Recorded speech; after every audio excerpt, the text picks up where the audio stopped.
how I think about it. How about buildings? You go into buildings. 80% of all buildings are missing a 13th floor. 7, 8, 9, 10, 11, 12, 14, 15, 16. I feel like going into all these elevators with a Sharpie, crossing out the floor, putting it, and say, that's the 13th floor. You're not fooling anybody.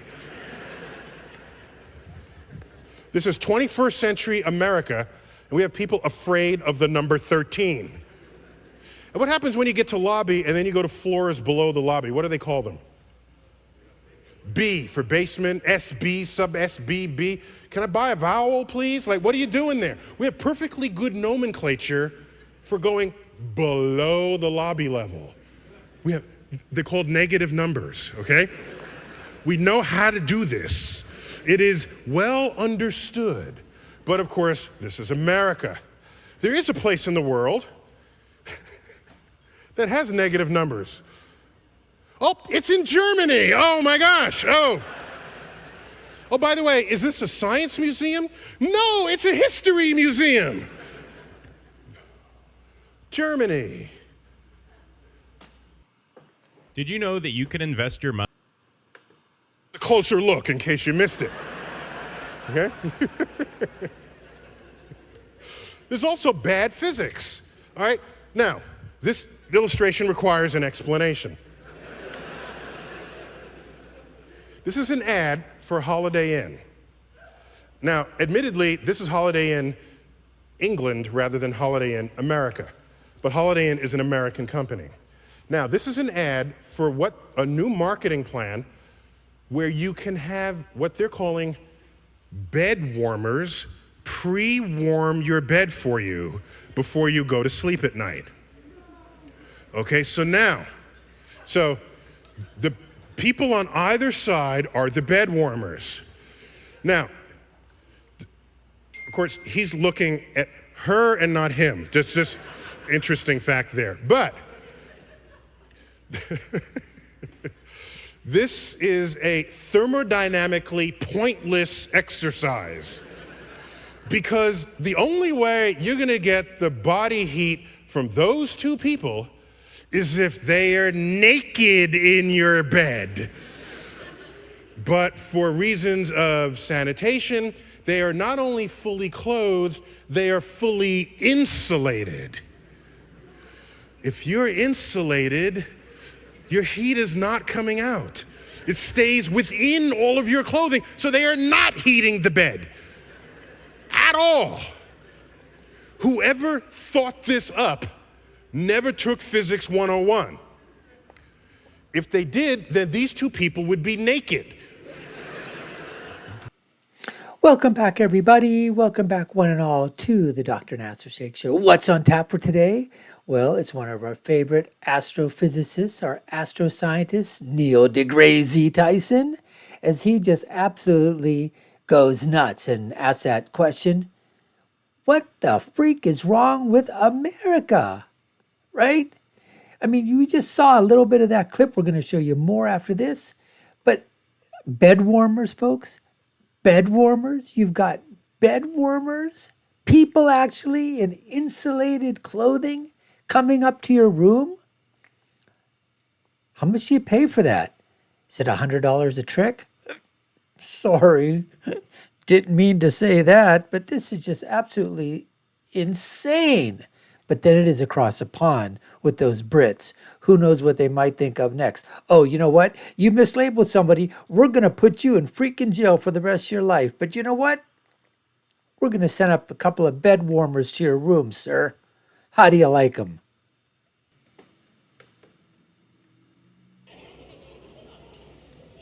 I got another one. Is there any Bayer, the Bayer Corporation, do they have plants out here? No? Good, okay.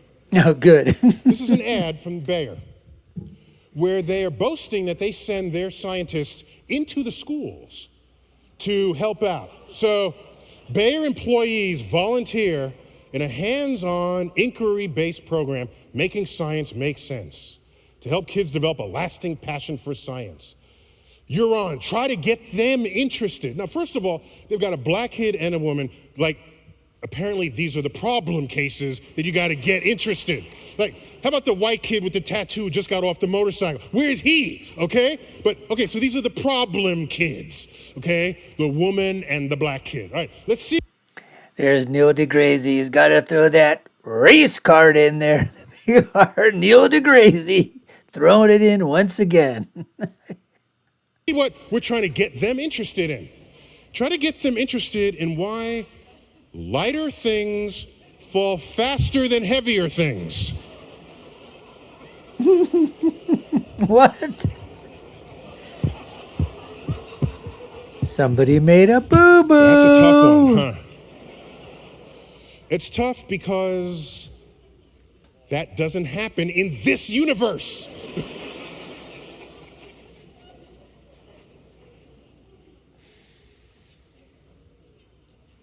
Yes, they would finally fix the ad. You're on. Try to get them interested in why lighter things fall as fast as heavier things. That's the Galilean experiment. But what's clear is that that previous ad was written by somebody. Nobody caught the error. It was typeset. It was laid out. It was printed. No one caught the error. Nobody in the entire chain of command, from the first person who composed it to the copy editor of the magazine ad. So what's clear is that that whole chain of people are the ones who should be in this photo, and not these two kids. I tell you what might have happened at Bayer. I bet you all of those people probably had got a massive headache at Bayer.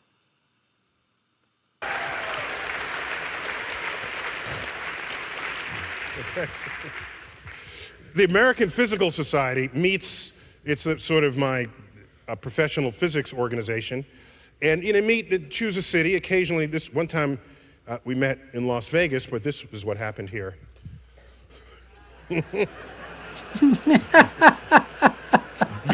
Vegas asked them never to return to the city.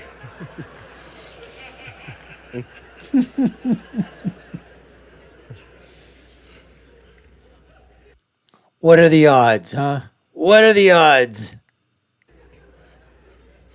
We're talking about America, people.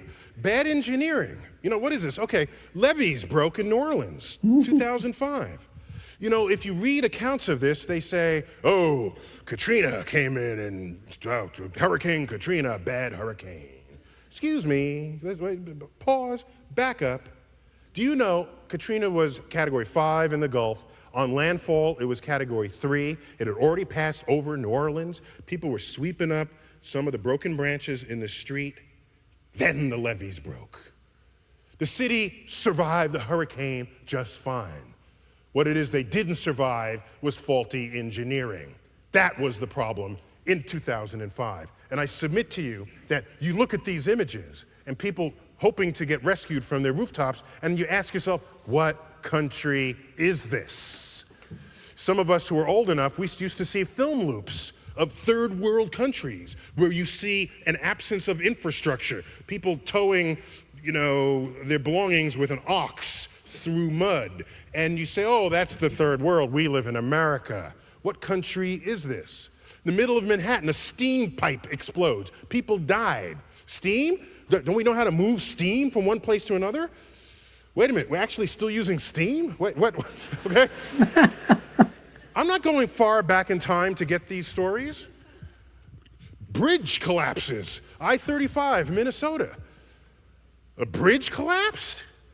You go through Europe, there's still bridges standing from the Roman Empire. That's because over here, the United States of America, we just have very, very poor infrastructure. Look at what's happening right around now. Take a look at our airports. Is there any airport in the United States of America that you would like to basically go through and you could say, wow, how beautiful is this airport? You go around the world, you see airports that are absolutely built beautifully. Beautifully. But here in America, our airports suck. Our roads suck. Railroads, they're absolutely pitiful.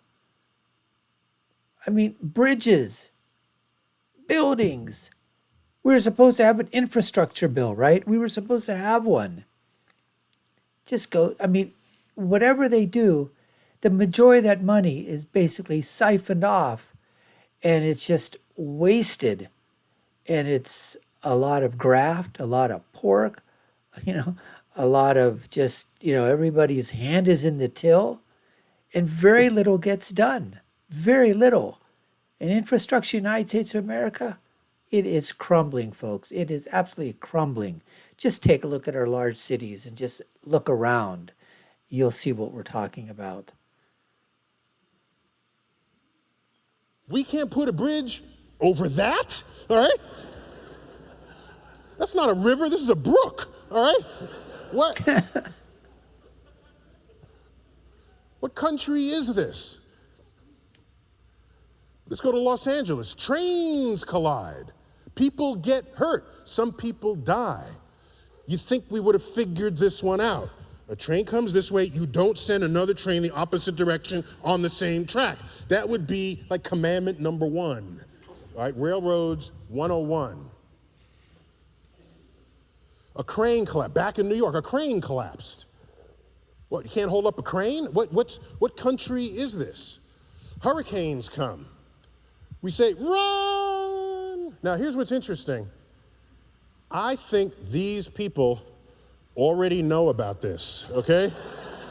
So, this is useless. This is just stupid up here. Hurricane forming in Gulf. He's absolutely right. I mean, why don't they have some instructions as to what's going on? What's the intensity? Where is it at right now? What's happening? No, but just, hurricane forming in the Gulf. Information to all these people. Now, here's what happens. If you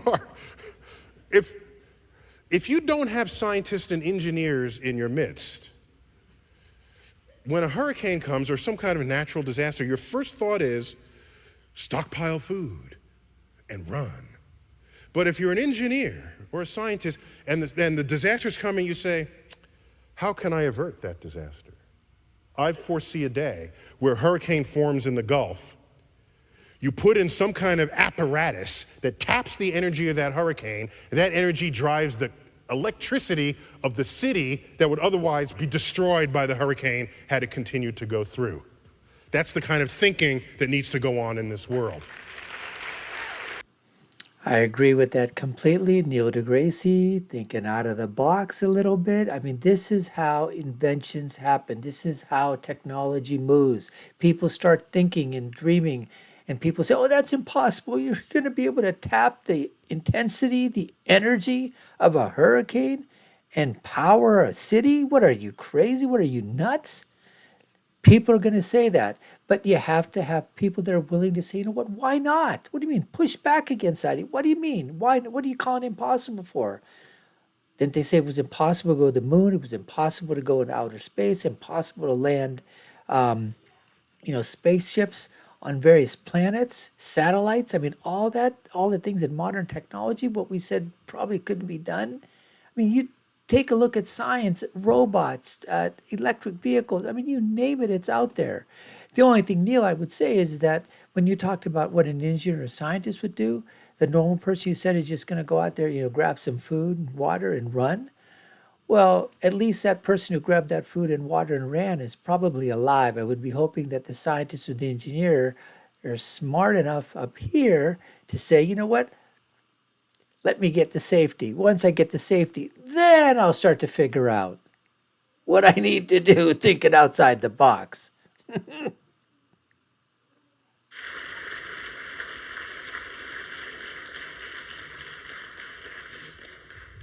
What country is this? I'm not going far back in time here. This is, yesterday's news. What country are we living in? There's more what's going on. Profound science illiteracy in this country. Here's a book that I read before I came here. How to defend yourself against an alien abduction. Wonder how many copies of this book. I mean, the person who wrote this, Anne Drullin, I mean, is she really thinking Well, she probably was, but she's saying, let me think here now. Let me write a book. How to defend yourself against an alien abduction.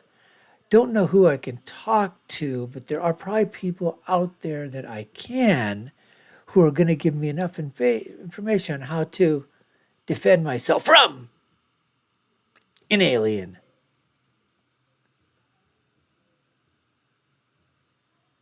I read it in its entirety. I heeded its advice. I wanted to make sure I showed up for you this evening. So someone has to write this book. An editor says, hey, that's a good idea for a book. A publisher publishes it, they put it on the shelf, and then people buy it. How about this one? And this, I just one. How to Survive 2012. Tactics and Survival Places for the Coming Pole Shift. Pole shift? Where'd they get that from? Pole shift, are they talking about ladies that are dancing on poles? Is that what they're talking about, the pole shift? Or I don't know, was this book written maybe in 2013 or 2014? Pole shifting. The pole? The end of the world? In there is the Mayan calendar? Because clearly the Mayans knew more about astrophysics than any of us do today. Clearly. And wait a minute. Next Saturday. Whoa, next Saturday. Whoa. Judgment Day? That's it? May 21st, 2011, Judgment Day. All these, remember Y2K and all that other stuff that happened? The whole world was going to collapse. Banks were going to go. I mean, our old computer system was going to collapse. Every company, I mean, how much people were out there that milked this, made millions and billions of dollars, scaring people, saying, oh, we got to fix up the infrastructure of the computer system. It's going to go bad in Y2K. Nothing freaking happened. Anyways, folks, hope you enjoyed this. Love seeing Neil Degrasse. You know what? On some things, he's spot on. On other things, I think he's a little loopy. He's a little out there. Maybe he did get abducted by aliens. But on a lot of things, he does make people, at least he makes people think. You may not agree with his opinions on every single thing, but then who of us does agree on everything, all right? Let's agree to disagree and go from there. Anyways, we appreciate you taking the time to watch. You've been watching the Dr. Nasir Shaikh Show. I've been your host, Dr. Nasir. If you haven't done so already, subscribe to the channel, like, share, and follow us. You know what to do. Check out our links above and below or anywhere around here. I'll leave you with my final thought, which is, when you're right, you're right. And when you're left, you're wrong. Well, until next time, folks, take care and stay safe.